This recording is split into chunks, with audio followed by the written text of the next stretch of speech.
So they were like in the business for about 5 months and they couldn't hire and they weren't finding anybody, but they weren't trying to look for that position in Latin America. They were only trying United States because they were in San Francisco at that time. So when they reached out to us, I told them, okay, so do you mind for us to make you a case study? Because I can guarantee I can get you this position in 5 engineers in 5 days, because it's not a different process for those 5 people. The same process, but every single candidate that we deliver on a short list can get hired.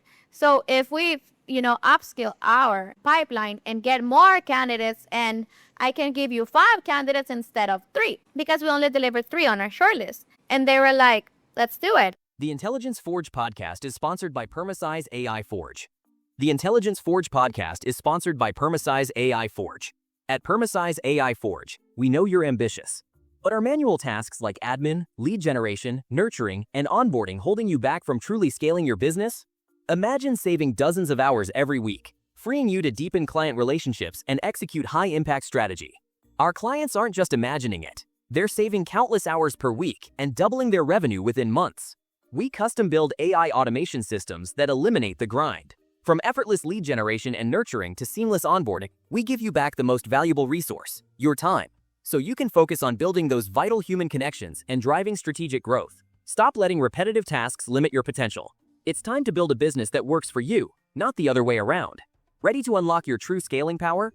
Visit PermasizeAIForge.com and book your free AI audit call today to discover how you can save time and double your revenue. And don't forget to like and subscribe to the Intelligence Forge YouTube channel and hit that notification bell so you never miss a new episode. Building a 92.7% success rate, how Wind HR disrupted startup recruiting with speed, precision, and neurodivergent leadership. Welcome to the Intelligence Forge, where we explore how business leaders are leveraging technology and innovation to scale smarter, not harder. Today, I'm thrilled to have Mary Martinez, CEO and founder of Wind HR, joining us. Mary, thank you so much for taking time to be here today. Thank you so much for having me. It's a pleasure. Of course. All right. Mary, I love that you start by introducing yourself, Wind HR, and your role in your own world. What does Wind HR do? And what gets you excited about coming to work every day? Well, we are a recruitment company that we help out startups and small businesses to get those positions that are for the future of work. What is the future of work?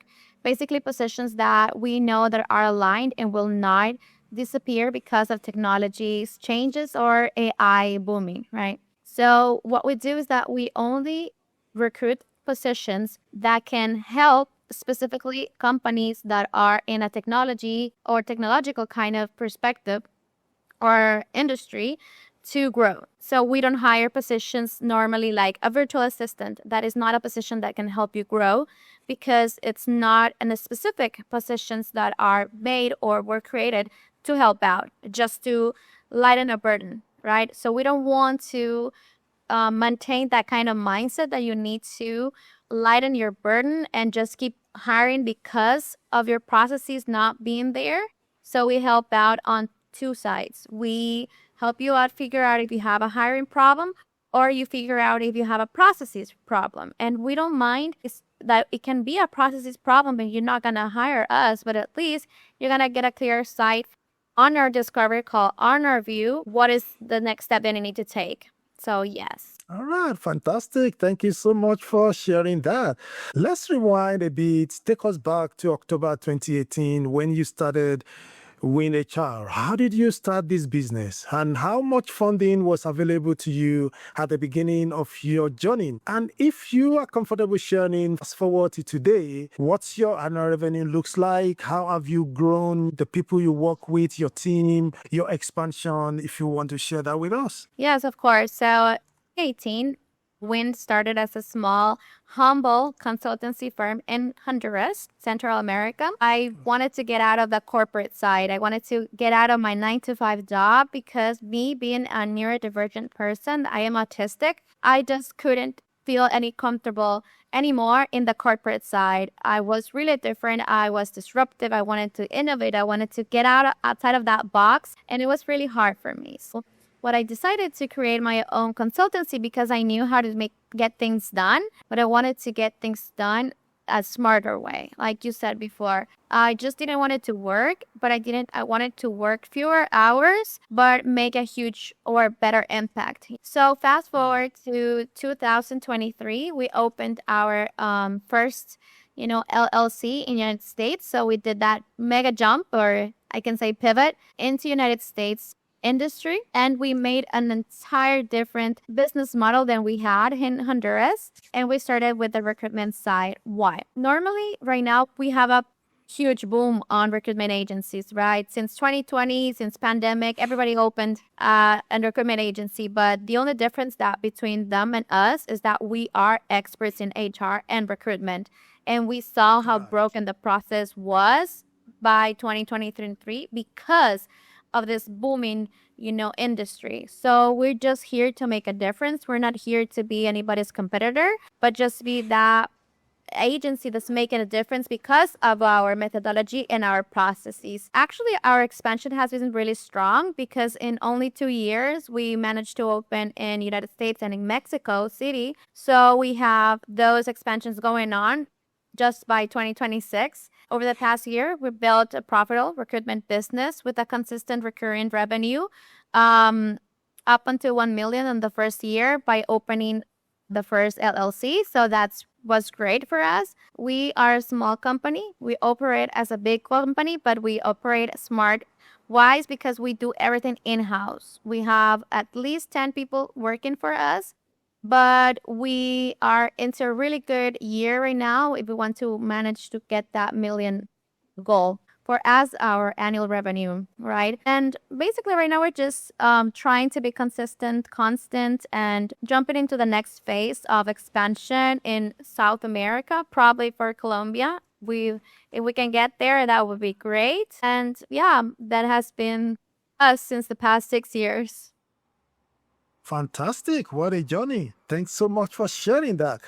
Beyond using the usual suspect like ChatGPT, Claude, Gemini, Krog, what specific AI tools or technology are you currently using at Wind Chart? We consider ourselves early adopters. We try to try everything as fast as we can. If there's a new tool or technological tool that we need to get into our stack, we're going to do that. Of course, we are amazed by what AI and all the technology that has been in the market right now has done for us. So we are all for the AI layer, like everything assistant by artificial intelligence, like large language models, semantic search, to knowing how to parse, a resume beyond the keywords, mostly focused on seniority signals, gaps, skilled agencies, or matching specifically candidates to roles that are based in our context, not just, titles. So we're trying to do that match, not just by scanning a CV, but because of our entire process. So we're building that in-house.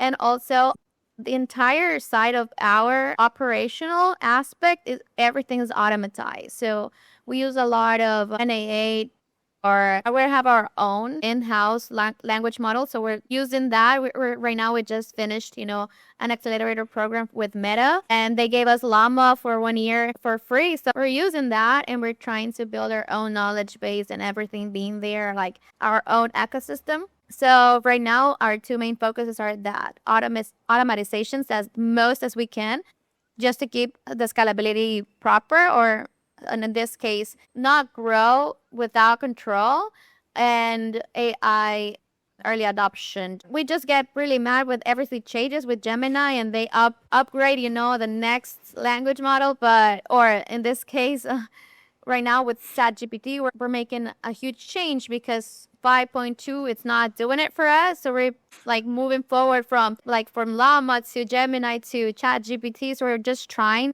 those 3 to understand which is going to be better for us in the long run. So those are the 2 focuses that we're. All right, fantastic. Thanks so much for that. All right, the magic one question. Everyone gets to answer. It's your turn. All right, so If you have a magic wand and you could improve one thing, your company's business processes, what will it be and why? I think definitely on our end, because we're more focused on organic growth and building trust with our clients. Like, we don't want to do anything permanent on using AI for outreach or sales, expansion. So that has been really tricky for us because we still want to maintain the human aspect of outreach, reaching your new clients, right? Besides the fact that most of our clients came on an organic kind of method, like, source method, or specifically like a reference, by other client that already work with us. Definitely everybody wants to scale faster, and using automation, that's one option, but not subtracting entirely, a human side on the sales part, and avoid spam. A lot of messages get going out, but nobody's answering. And everybody's tired to get in the same kind of message, the same kind of automation, right? So we're just trying to think a little bit more and separate thinking from execution, our sales method, just to get that early scalability. Because we need to grow, we need to improve our clients, and we need to get more clients and not just the recommended parts of the client, right? For us, that framework on sales right now has been really critical, because it has been tainted by how the industry is moving normally, right, or recently. So yeah, I think that if I had a magic wand, I would have more clients on more of a human aspect on, or just eliminate the entire part of automation and spamming people to get that trust back again. Yeah. All right, thank you so much. Let's dive into what makes Wind HR different. You've built something that stood out in an industry with over 160,000 recruitment agencies worldwide, yet only 5% are funded by true HR experts. All right, from your perspective, what is broken about traditional recruiting, especially the US startup trying to scale with remote talent? Why do so many companies struggle with bad hires? I think that they struggle by doing a bad hire is that because of the booming industry on recruitment agency, and people not knowing how to, if you're not an expert on a product that you're selling or a service that you're selling, obviously the result is not going to be, matching towards the quality that you're expecting. So if we're having, 160,000 agencies growing and trying to be in the market, and only 5% are born by recruitment and HR experts, what are we selling? We're not selling quality, we're selling quantity, and basically we're focused more on revenue than candidate and client experience. So what makes us different is that we don't focus on revenue. The revenue came entirely apart from, because we only focus on candidate and client experience. What is the difference of what we are doing is that we don't get bad mouth on social media. We get our clients really happy at the end. We're returning clients, and the candidates also, they feel that the trust with us because we communicate entirely with them. One of the things as a CEO and being in HR and being also a candidate on the other hand, back in the day, the worst thing that you can do to somebody, it's ghosting them. They're looking for a job. So basically, a process that's supposed to be happy, a process that's supposed to be, making you feel better, it's actually just making more restraints on your mental health and just making you even depressed or more sad about it because you're getting ghosted. You are sending your CV everybody and nobody is answering because they're not focused on giving you an experience, because they're more focused on the clients. But nevertheless, if you see the entirety of recruitment agencies right now, they're looking for UGC creators to get more candidates because they think that the candidates that they're getting are not good. It's not that. It's that people just subtracted them entirely from the process because of this broken process right now. But us, we don't get databases. We don't sell databases. We do the hunt. We do the recruitment. We only open our processes when we really have a position open. We don't do ghost positions because we need to grow on social media. So that is the difference when you focus more on how you treat your people and your brand stress versus just chasing revenue. All right, thank you. Fantastic. But I would like to know, and I believe our audience would like to know, how did you just become an expert in what you do? Because you claim and you say that you're quite different from other people, but give us a tips of exactly which area, what exactly do you do that makes you stand out above the rest? It has been over 12 years of experience being in working for startups, global startups specifically, and also BPO industries. Those two are industries that are basically move as fast as lightning. So it's like if you get a job on these two industries per se, every process goes 5 times faster than in a corporate world, right? And also me, as I said, I'm a neurodivergent person, and I've always noticed patterns and formulas in every single thing that I do. As I always said to people, like even on putting on your lipstick on your morning, and it's a process. Like step A, you open the lipstick. Step B, you put it in your mouth. Like every part of it's a process. If you don't do step by step and you don't record those steps, you're not gonna get the final results. So I focus on 2 things, as I said: process orientation and quality. So I don't focus on speed. Thank God, because of technology right now, I can guarantee on giving you your short list in 5 days because we have everything automatized inside of the company.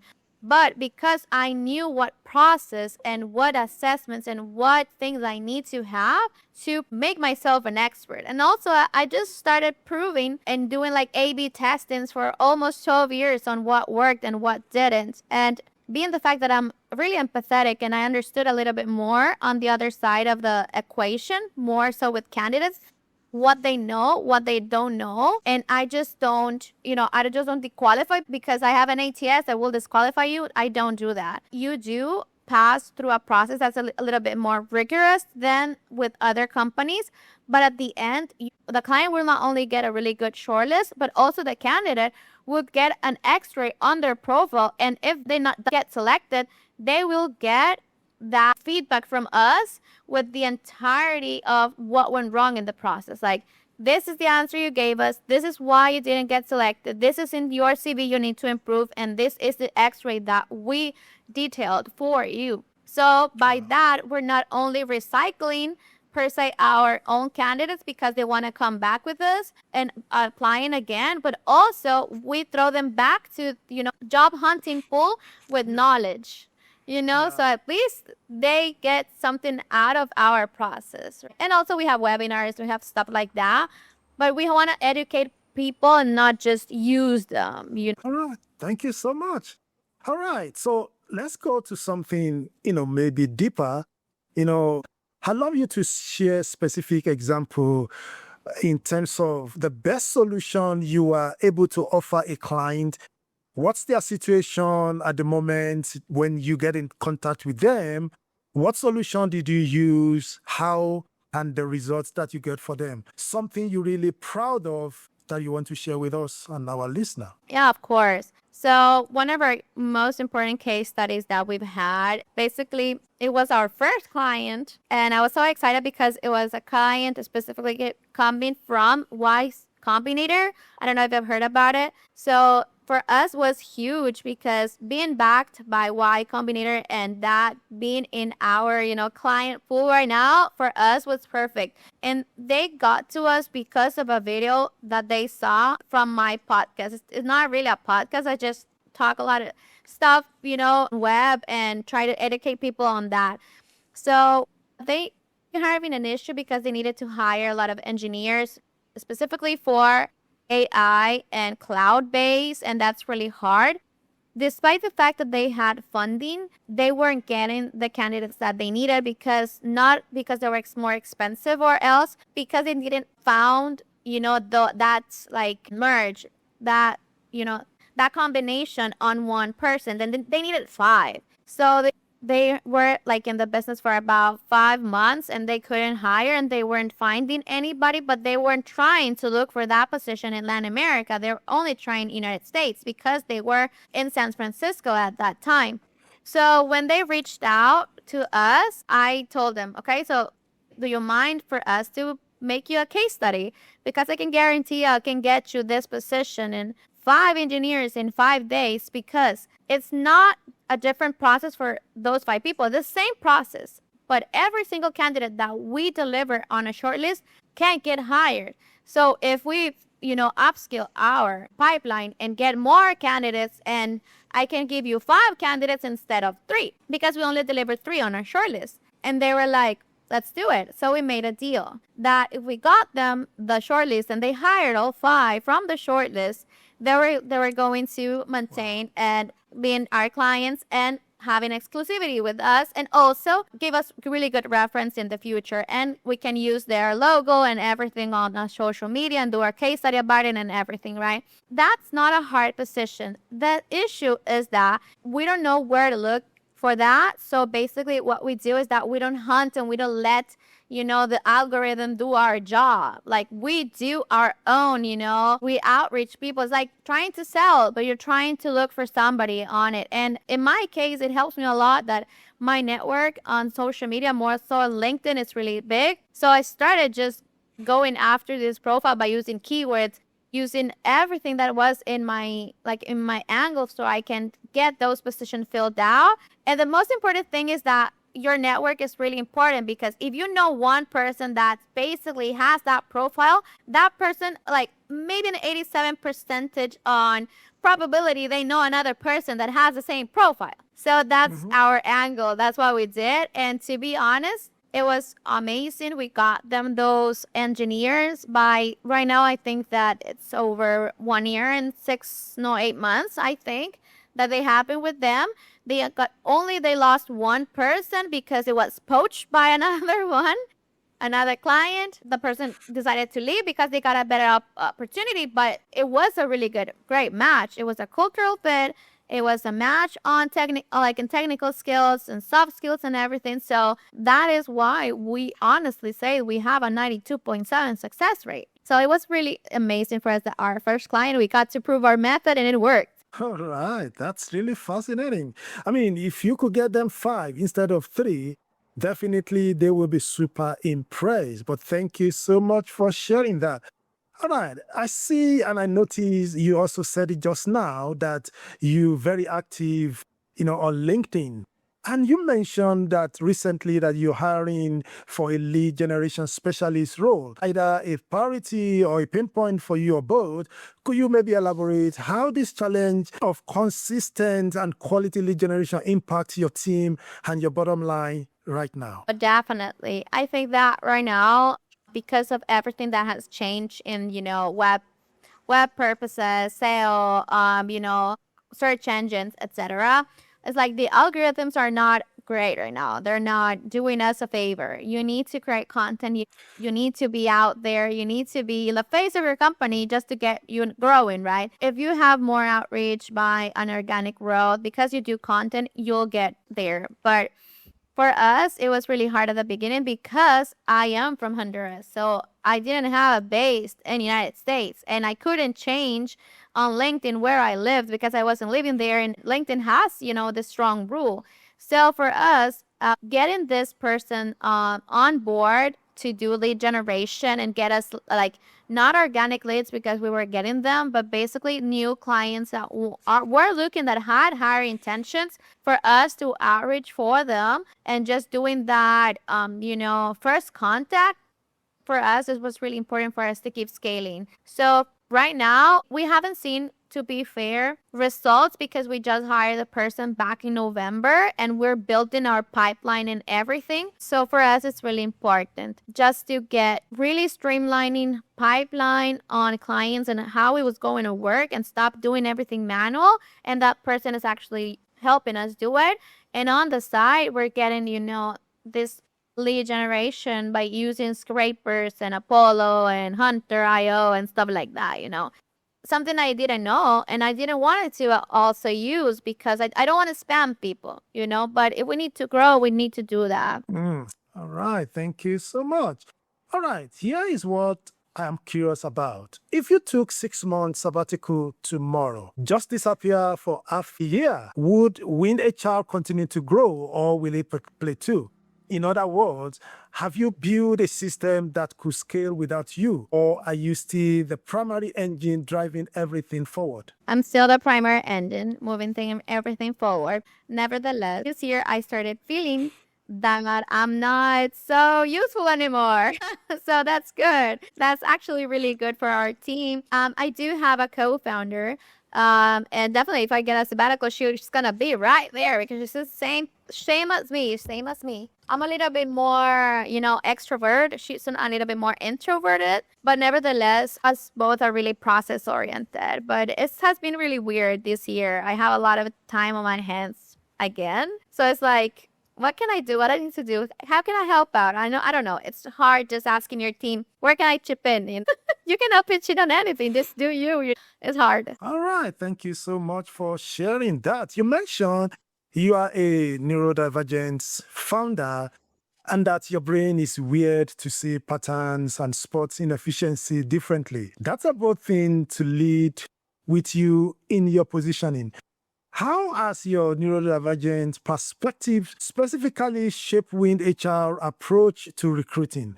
And have you faced any skepticism of pushback in an industry that can be pretty traditional? 100% agreed. I think that nobody is used to being because everything different, it's really weird. It's strange. It's like if something's not as traditional as you used to, I don't know. Just because it is that way, it's automatically weird, right? So I'm really different because I can be a young adult and really happy and bubbly and doing everything just to get by. Or I can be the strong CEO, really professional, really MBR kind of professional. But to be fair, the thing that categorizes me and actually makes me different and people are used to that is that I don't have a filter. So what you see is what you get. And that helps me just build trust with people. Like, I don't need to change who I am or just to act or mask, as we say in neurodivergency, who I am, because what you see is what you get. What you see on social media, what you see in a call, what you see in person, that is what you get. So at the end, it's better for me because I just can be myself now. And if you like it, great for me. And if you don't, it's because we don't have a cultural match and we're not going to work together. I can only work with companies that want to grow and want to listen. If they are more of a control freak and traditional wise, we cannot help you out because you need to change your mindset. You need to have growth mindset and stop being so traditional for us to work with you and for us to help you scale. So a lot of people criticize me like, you're actually telling your clients not to be your clients. That's not it. Is that everybody has a buyer persona. Everybody has an ICP, So I'm choosing my ICP. That's it. Right. And if it's a bad decision, it's a bad decision. If it's not, it's not. It's A/B testing. That's why it exists. Yeah, I really love it. You're very bold in everything that you do. And I think that may have also helped you to get to where you are today. But thank you so much for sharing that. All right. If you have one piece of advice to probably any other business owner, probably that needs your services, what will you be saying to them right now? If somebody is looking for recruitment or just hiring a position, they don't know a position to hire, they just need to grow. They're having a lot of backfilled, process or mistakes, or you're burned out, just reach out and we just get one call and you'll feel better on that call. We don't need to sell you anything on that call, but let us just talk to you. So if we can understand that you're having a process problem or a hiring problem, so you can just skip that and that like check mark on your side and say, okay, I have a process problem, so I'm going to fix that, and not just hiring or a thing that you need to hire and then getting scammed, because that wasn't actually the solution to your problem. So it's just one call away, and it's just a talk, and you're gonna feel better about it. All right. Thank you so much. If our listeners wants to get in touch with you, probably they want you to help them recruiting some people, or maybe they are even candidates and they want you to help them match them to a particular organization. How can they find you? So they can reach out to me on LinkedIn, Mary Martinez with a Z at the end. Or basically, you can go winddadshr.com. That will be our website. And it's a really friendly process. You just go click the WhatsApp button and you'll get to me. You can reach out via website or LinkedIn. It's not a problem. All right. Thank you so much for coming through. Really, Mary, I think our discussion has been very insightful. You share a lot of beautiful things that I believe our audience will learn from, especially, the area that what makes you unique, separated you from the rest. But thank you so much for sharing all the insights. We really do appreciate it. And I would want to say, we want to wish you all the best in your future endeavor as you continue to grow in your business. But thank you so much for coming through. Thank you so much for having me, though. It was really fun and nice to meet you. You didn't quit your day job to become a full-time admin assistant. The Intelligence Forge podcast is sponsored by Permasize AI Forge. At Permasize AI Forge, we know you didn't start your business to spend 60 hours a week on paperwork, chasing leads, and managing endless admin tasks. You started it to build something meaningful and serve your clients. But right now, you're trapped in the day-to-day grind instead of growing your business. What if I told you our clients are reclaiming 15, 20 hours per week, increasing their revenue by 30 to 50% within 6, 12 months, and finally getting their lives back? We don't just automate random tasks. We build custom AI systems that eliminate the bottlenecks choking your growth, from leads generation to lead, nurturing and management to project management to client follow-ups. Stop paying for an expensive, frustrating manual system. It's time to upgrade to strategic automation. Visit PermasizeAIForge.com and book your free business transformation strategy call today. Discover exactly how much time and money you're losing to manual processes and how to get both back. And don't forget to like this video, subscribe to the Intelligence Forge, and hit that notification bell so you never miss an episode packed with game-changing insights. Your future automated business is waiting.